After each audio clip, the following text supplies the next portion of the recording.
یاد رکھے جامعہ نظامیہ کو آپ جب بول رہے ہیں تو کسی ذات کی وجہ سے آپ جامعہ نظامیہ کو نہیں بول سکتے.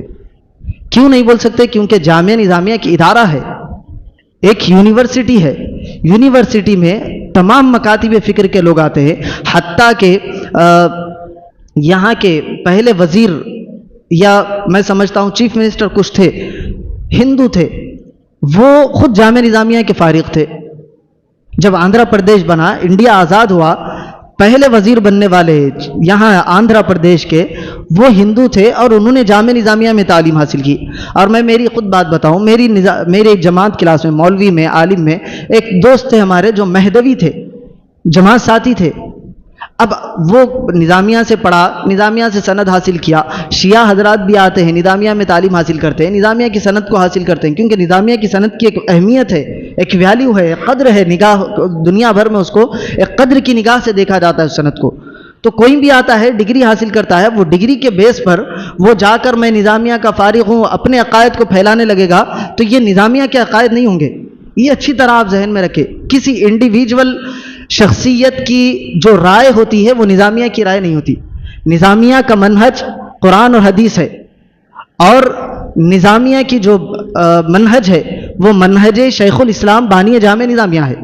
نظامیہ کا منہج وہی ہوگا جو حضرت شیخ الاسلام بانی جامعہ نظامیہ علیہ رحمت و رضوان نے اپنی کتابوں میں بیان کیا ہے، اور وہی نظامی کہلائے گا جو ان کے منہج پر کو فالو کرے، جو ان کے مسلک پر ہو، جو ان کے مشرب پر ہو، جو ان کی بتائی ہوئی تعلیمات پر عمل کرے اور اس پر ثابت قدم رہے. حضرت جامعہ نظامیہ نے ایمان ابو طالب کے بارے میں کیا فرمایا، اس پر ہمارا ویسے ہی موقف ہونا چاہیے. حضرت امیر معاویہ رضی اللہ عنہ کو لے کر باتیں پھیلائی جاتی ہے.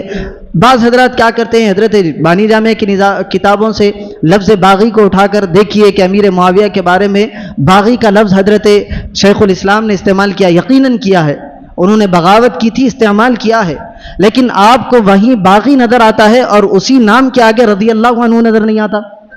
رضی اللہ عنہ کہہ کر حضرت شیخ الاسلام بانی جامعہ نظامیہ علیہ رحمت و رضوان ان کے ایمان کی تصدیق کر رہے ہیں اور آپ ان کو ایمان والے نہیں مانتے. تو یہ آپ کا دوغلا پنا ہے، اس کو ہپوکریسی کہتے ہیں، یہ آپ کر رہے ہیں. تو ایسے لوگوں سے اپنے آپ کو محفوظ کرنا چاہیے، ایسے لوگوں کی باتوں میں آ کر اپنے ایمان کو خراب نہیں کرنا چاہیے.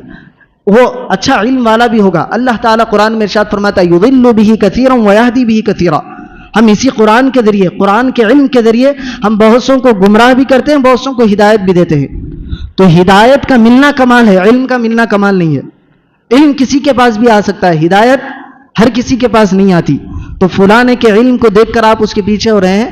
یاد رکھیں علم کا ملنا، علم کا حاصل کرنا کمال کی بات نہیں ہے. علم تو بہت بڑے بڑے لوگوں کے پاس تھا.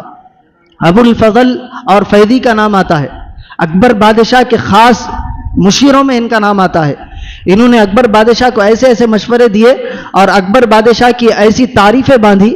اور یہ کوئی عام عالم دین نہیں تھے، ایسے پائے کے عالم دین تھے. جب انہوں نے تفسیر کی تو بے نقط الفاظ میں قرآن کی تفسیر کی. بے نقط الفاظ میں ایک صفحہ انسان نہیں لکھ سکتا، یعنی نقطے والے الفاظ. بے پہ نقطہ ہے، تے پہ نقطہ ہے، سے پہ نقطہ ہے، جیم پہ نقطہ ہے، خے پہ نقطہ ہے، اور زال پہ نقطہ ہے، زے پہ نقطہ ہے، شین پہ نقطہ ہے، ضاد پہ نقطہ ہے. آپ ان کو چھوڑ دیں گے تو بولیں گے کیا؟ آپ گفتگو نہیں کر سکتے، لکھنا تو بڑی دور کی بات ہے. ان لوگوں نے پوری قرآن کی تفسیر کی. اتنے بڑے پائے کے عالم دین. مرزا غلام احمد قادیانی بڑا پائے کا عالم دین تھا.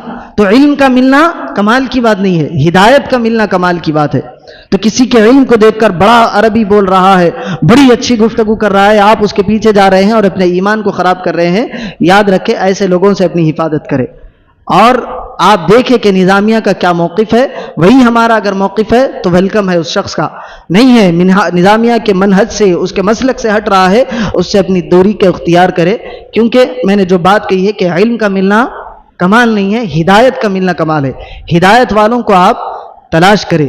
ہدایت تلاش کریں گے تو پھر آپ راہ راست پر ہوں گے، نہیں تو پھر اپنے بھی ایمان کو خراب کریں گے، اپنے ساتھ والوں کے ایمان کو بھی آپ غارت کریں گے. اللہ تبارک و تعالی ہمارے ایمان کی حفاظت فرمائے.